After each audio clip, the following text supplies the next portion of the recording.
Hey guys, welcome back to another Clash Royale video, and it's the 2 vs 2 touchdown challenge up in here, and we pretty much got the 9 victories out in here, and it's pretty awesome with my brother. We actually got to the 9 victories. We got the 20,000 goal. We also got the giant chest, and also made it to that the tournament chest or whatever that is. That was pretty cool. But then it was really cool. So today I'm going to talk about what you exactly need to do in order to get the 2 vs 2 touchdown challenge completed, pretty much with all the 9 wins. So there are some things that you actually need to keep in mind, so I'll be explaining that in a moment. But make sure to subscribe to the channel for Clash of Clans or Clash Royale content every single day. Make sure to leave a like if you did enjoy this video, and lastly, make sure to click on the bell notification icon to get notified when I upload new Clash of Clans or Clash Royale content, so you don't miss anything. Okay, so here you can just see we just have 2 defeats, and apart from that, everything else is just a victory. So that was pretty cool. We just had to face 2 guys whose deck was pretty awesome. We just came out with very costly troops in our side, and that's the reason why we actually lost out. Probably we're actually given a bit of a fight. So let me just get into the replay and just say all you have to take in order to actually win it. So when it comes to the card you're actually going to select, you actually need to understand that the card that actually is going to cost less is what you actually want to select. So if you are going to come across a P.E.K.K.A. and maybe a Giant, I would say go for the Giant rather than the P.E.K.K.A. because the Giant is just 2 elixir less, and he pretty much does almost the same job as what the P.E.K.K.A. does. And also the Giant is going to go straight in for defenses, so if the opponent does not put in any defenses, we're actually going to get that victory right in there. So those are the kind of troops you actually want to take in. So the troops that are really quick, like the Battle Ram, or maybe the the Elite Barbarian, the Bandit, these are the troops that you actually want to take in your deck. When the when the troops are given for you for the selection, you actually want to take in the troop that is actually either the tank, so that's going to be Golem, a Lava Hound, a big P.E.K.K.A., or maybe a Giant, a Balloon, or anything like that. Or other than that, you probably have to take in the troops that are really fast, like the Battle Ram or something that's really fast, that actually do the job, that is really good. So these 2 are the kind of cards you actually want to select, and apart from that, you probably want to take in cards that are actually going to cost less than what the other card is going to do. So if you're coming across cards that is actually going to cost more than the other one, then I would say go for the card that actually costs less. So up in the replays here, you can probably see that we're actually defending pretty good, and the Battle Ram was pretty well executed. Pretty well blocked over there with the log. It kind of pushed them back, and then the troops again did some cool damage. We pretty much did try to stop this giant skeleton, and we did to stop the giant skeleton. So the musketeer there locked on to the the Battle Ram, and the Battle Ram actually flew away, but then we put in the flying machine and then kind of covered that out. But then the Elite Barbarians taking the victory. So again, the Elite Barbarians, you can just see they did the job that you actually wanted to. So again, these guys are coming in with a big golem push.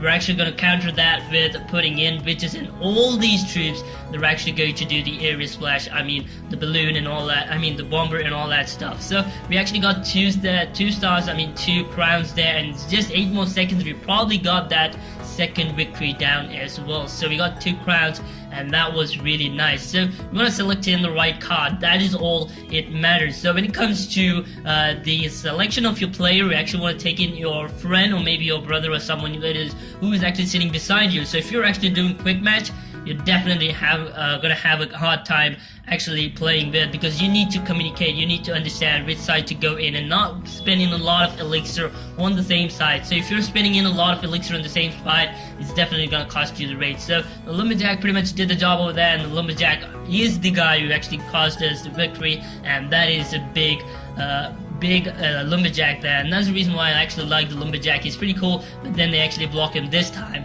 The X-Bow again is doing some pretty great damage, and the Ice Wizard is really one of the dumbest fuckface over there.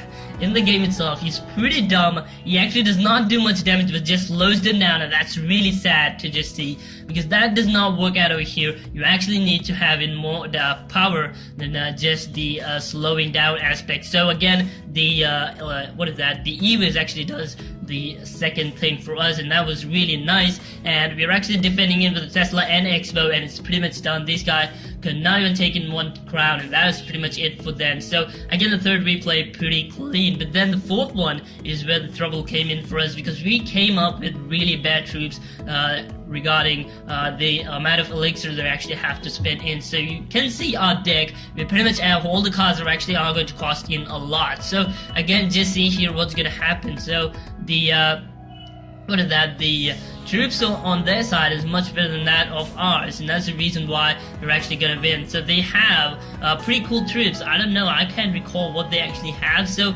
oh no, this is not that replay. I'm sorry, this one is actually because of the Ice Golem and the Ice Wizard, that fuckface right over there, that dickhead, the Ice Wizard, didn't do no shit to that Ice Wizard, and that's the reason why we actually lost. So the Ice Wizard was only the guy who actually did the damage for us. He actually wants only defenses, and we didn't have defenses at that time. You can actually see the Ice Wizard coming in on our way, the Princess pretty much doing no damage, and the Baby Dragon did no damage as well, and that's the reason why we actually lost on that, or pretty much would have taken that down. So from now on, actually, to replace the Ice Wizard, I didn't want the Ice Wizard at any cost, because he is just dumb as fuck. He is pretty horrible all by himself. He's a big fuckface.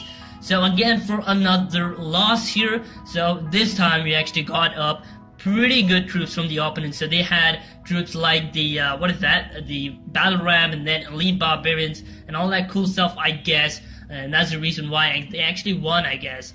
I don't know, I can't remember what just happened in this one, but then again, in this one, okay, the Golem actually did it. I don't know what I'm actually thinking about, but then there was some guy who actually was matched up with pretty cool troops. Not even this guy, I don't know why we lost up to this guy, but then we definitely lost to this one.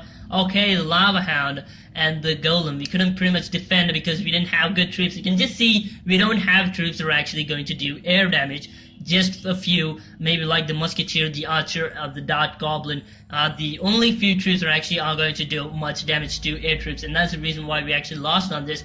But then we pretty much gave up a big fight. We just lost in two, and if you lose any one of them, we probably are going to go down and just end it up right over there. So again, you can just see I ditch out the Ice Wizard. Instead I take in the Wall Breaker, and the Goblin Gang again are pretty cool. They're pretty fast. You can just get 5 troops, and they're really worth it. So the main thing about the 2 versus 2 is that you need to communicate with your player, or you are not gonna win it, because you need to understand where to actually put in troops and where to not. So if you're putting in more, like maybe say you're putting in a Golem and then a Witch, and then your opponent as well puts in another troop, we're actually wasting in a lot of elixir for the same side. They're actually gonna put in some defenses and just gonna defend through that, and they're gonna actually put in the troops on the other side and actually make sure that they're actually winning that out. So you wanna make sure that you're understanding that you're actually not putting in the troop more towards one side. You actually want to divide it. You want to need to communicate with your player and actually do the right thing, or you're actually going to waste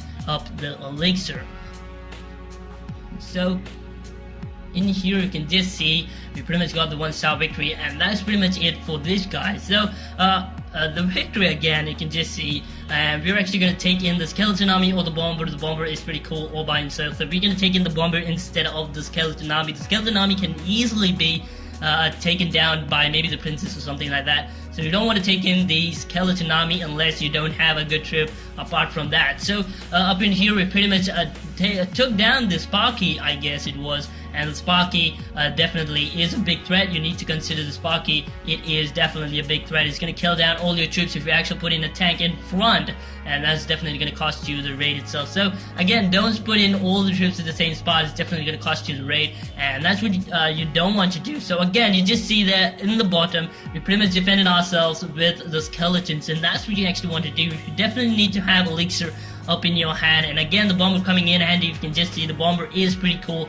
You definitely need the Bomber apart from any other troop, and he is really cool, to be honest. So we pretty much did not take in any victory, and the cannon card pretty much went in there and took down that victory. So that was pretty cool by him. So in for another replay, so we're going to take in the Furnace instead of the Bomb Tower. The Bomb Tower is not that great. So Golem, of course, the Ayrus, and then the Spare Goblins, or maybe the Executioner. Both are pretty cool. Spare Goblins I don't know, the executioner is much better, so that's the reason why I actually took it down. So again, if you're just going to defend this, so first of all, you want to put in a tank, and then you probably want to defend. So make sure that you're actually putting in a tank and then actually going to defend, or it's not going to work out. If you just have troops, you're actually going to go for any target. So again, poison coming in, really handy. Poison is a really good troop, to be honest. I mean, really good spell. If you have a chance to get that, probably get that in. That's really cool all by itself. So again, just see the Mega Minion could not do the damage. It just went through with a fireball. So that was pretty unfortunate. And another cool thing is that if you are in a position to take down the freeze spell, if you ever get a chance to take down the freeze spell, I would say the freeze spell is pretty cool. Just freeze down all the troops, put in the tank, and then as the tank is going towards the the light, you probably want to put in the freeze spell, and that's just gonna do it all for you. So again, the freeze spell is gonna come in handy. The minions pretty much made it, although they distracted it with maybe a dark goblin, I guess. We pretty much made it down there, and that was pretty cool. So we're going to go in for another replay. I think this was the 5th or maybe the 6th one. I don't recall this. But then it was pretty cool, and I think I got the free spell, and that was the main thing why we actually got that tower. So Golem, of course, instead of the battle ram, because he is a big tank out in there. So again, we didn't have the free spell. I don't know. Maybe I got the free spell in this one, and if you're gonna get the free spell, you're definitely gonna work that out. And also the tornado is gonna help you a lot, because the tornado is one cool spell, which is actually gonna help you push the troops kind of towards the line, and that's actually gonna help you a lot. So yeah, in this replay, you can just see I have the freeze, so they pretty much won that, not a big problem. But then you can just see what I actually do. I put in the tank, and then put in some supporting troops, and then just freeze them all. They're just gonna freeze them up, and once the golem dies, it's pretty much gonna make it at any cost. So that was pretty much it for the freeze thing. You definitely need to take in the freeze. It's gonna really help you out, but then it's only gonna work if you have tank and pretty good health in the tank, like maybe a golem or maybe a P.E.K.K.A. So again, the freeze coming in really handy over there as well. So if you can just see, the freeze is a beast. So it is pretty cool in the main game as well, but then here it is extra cool, so you definitely want to take that in. And it's just 30 more seconds. We took down the two crowns, and we again freeze them up and just take down that extra benefit, just in case they actually come in really strong. So we pretty much got the 5th or maybe the 6th. I can't pretty much think about it, but then we're actually going to take in a a giant, I don't know. Yeah, the giant is much better than that of the balloon, because the balloon is pretty bad. The giant, you can probably put in another few ground troops, and he's just gonna blast that off without any problems. But then the balloon does not has much of hit points, but then more of damage per second. So that's the reason why you actually don't want to take in the balloon. The giant on the other side has more tanking, more hit points, and less of damage per second, kind of similar to what of the balloon does. But then the giant skeleton actually taking that down. But then I'd say the giant is much better than that of the balloon, because the balloon does not have much hit points, and that's really the thing. So again, you can just see the giant pretty much going in over there and doing the victory for us. He's pretty cool all by himself, and he had a lot of hit points, and although you put in a defense, it's just gonna dish that out and kill that down. So that wasn't a big problem for us. So we pretty much took that down, and then again, these guys coming up with some balloons and pretty cool stuff. And just see, we drop in archers in the right time and just defend ourselves while the goblin actually does that. So that's the reason why we actually won through in this one, or we probably would have had a hard time. Although got a 3-star, but then it would have been really hard. So maybe this is the 8th one, or maybe the 9th one. I don't know what I'm actually thinking. But then we're gonna take in the bats, because they're much less in terms of elixir, and most of them just don't take in the zap spell. They rather take in the the arrows, and that's the real big thing that's actually gonna affect you. So again, the golem, just see that pretty much just made it almost towards the line, but then just couldn't reach down there. That was really unfortunate. But then the goblin and the lava hound, just in case the goblin wouldn't have taken it down, the lava hound would have done it. So again, we just need to defend on this one, and because we just got the tower there, but then the skeleton actually takes it down. And I think this was the last battle, and it was pretty close, because this guy, this is the last battle. I remember the opponent actually had in Mega Minion, and he puts in a rocket, and I was scared at that point if the golem actually made out golemites, but then it definitely did. So this guy actually came up with Mega Knight, and then a ghost, not a ghost, what is that? The giant. But then I don't know how we just defended through that, and that was a real big thing for us. and that's the reason why we actually got that victory. So that was pretty cool by us. So there we can just see that is all the 9 wins, just 2 losses and then 9 wins. So that was pretty cool, you guys. So again, you want to take in the right troop. Make sure that you're taking in the troop that actually costs less than that of the other troop. That's the first rule, of course. The second one is you want to make sure that you're actually taking in tanks, like they actually wanted to go for the defenses.